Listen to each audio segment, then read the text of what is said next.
काय सांगतो आपल्याला, एका बॅगमध्ये किती 6 पांढरे, किती 6 पांढरे व 4 काळे चेंडू आहेत. 6 पांढरे 4 काळे आहेत. चला मला सांगा आता 6 पांढरे 4 काळे मग एकूण चेंडू किती होतील मित्रांनो? 6 + 4 किती होते? 10. आता एकूण चेंडू झाले 10.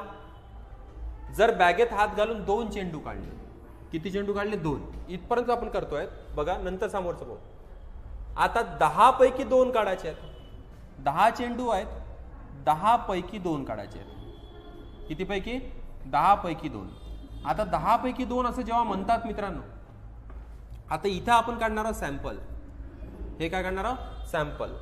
आता 10 पैकी 2 जेव्हा म्हणतं, ज्यावेळेस वस्तूचे, ज्यावेळेस व्यक्तीचे गट करायचे असते, तर मी याच्या आधीचा जो घटक घेतलाय तो आहे परम्युटेशन अँड कॉम्बिनेशन. जर तुम्ही या लेक्चरमध्ये जर ही सिरीज तुम्ही पाहताय तर पहिल्या घटकापासूनच पहा.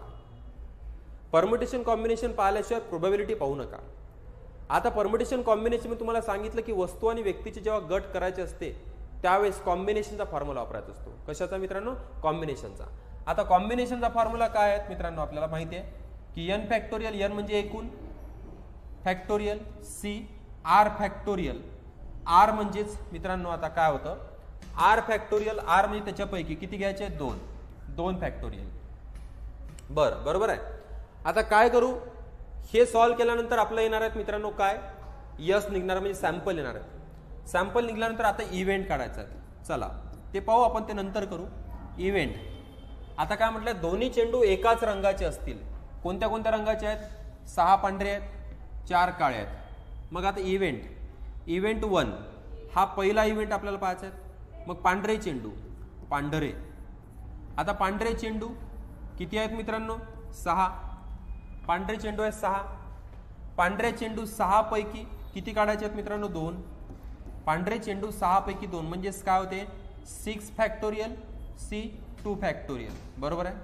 चला त्यानंतर मग आता दुसरा आहे काळे चेंडू. दुसरा ई बनणार आहेत मित्रांनो. दोन्ही चेंडू एकाच रंगाचे असतील असं म्हटलं आहे. आता 4 आहेत काळे चेंडू. दुसरा इव्हेंट निघणार आहे. दुसरा इव्हेंट काळे चेंडू. काळे चेंडू किती? 4 पैकी किती काढायचे? 2 काढायचे आहेत. मग 4 पैकी 2 म्हणजे 4 फॅक्टोरियल c 2 फॅक्टोरियल. ओके चला याला सॉल्व्ह करू. हे झालं इथून निघणार आहे सॅम्पल, इथे येणार आहे इव्हेंट. आता प्रोबॅबिलिटीचा फॉर्म्युला, संभाव्यता किती? संभाव्यता म्हणजे प्रोबॅबिलिटी. प्रोबॅबिलिटीचा फॉर्म्युला आपल्याला माहिती आहे E भागेला यस. आता E काय आहे?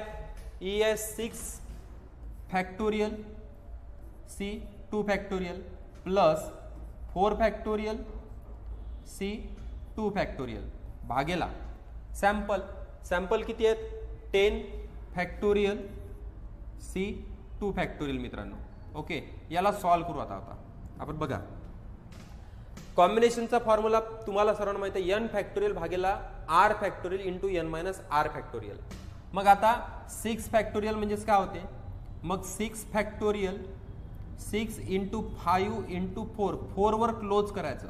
मी सांगितलं की कॉम्बिनेशनचा घटक पहा तरच तुम्हाला हे समजेल, त्याच्याशिवाय समजणार नाही मित्रांनो. प्लस 4c2 4 मायनस 2च होते, म्हणजे याला 2 पर्यंत उतरवायचं आणि लॉक करून टाकायचं.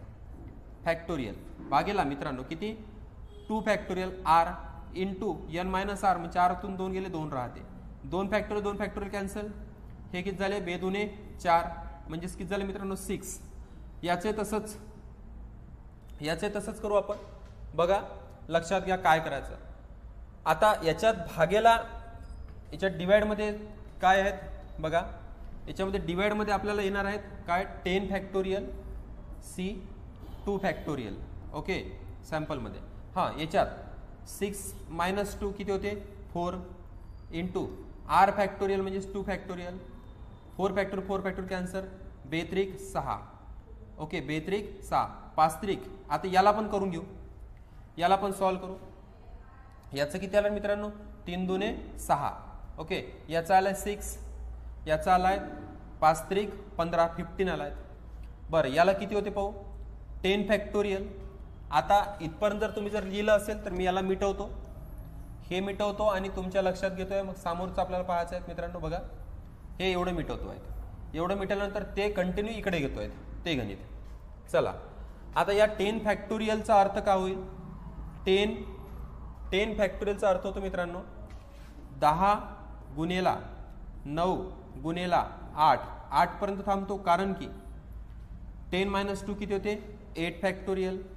8 फॅक्टोरियल 8 फॅक्टोरियल फॅक्टोरियल कॅन्सल, 2 पंचे 10, 9 पाचा 45. आता 45 बरोबर आहे, म्हणजेच आपला प्रोबेबिलिटी इक्वल्स टू ई भागीला यस. ई किती आलात? हे आहेत 5 त्रिक 15, 15 प्लस हे किती आहेत? 3 दुने 6, 6 भागेला, त्यानंतर सॅम्पल किती आले आहेत? याचं वाला किती आलं? 9 पाचा 45, 45. ओके, 15 + 6 किती होते मित्रांनो? 21, 21 भागेला 45. आता 21 भागेला 45 आहे का ऑप्शनमध्ये? ऑप्शनमध्ये नसेल तर याला आपल्याला लहान करता येईल मित्रांनो. याचं लहान रूप करू, भाग द्यायचं. लहान रूप करायची दोन्ही संख्येला एकाच संख्येने भागायचं. याला बघू 3 7 21. ओके, याला इथे करतोय, ठीक आहे. ओके बघा 15 त्रिक 45, 7/15 ऑप्शन आहे का? 7/15. यस सर, 7/15 ऑप्शन आहेत. ओके, किती ऑप्शन? तिसरा ऑप्शन.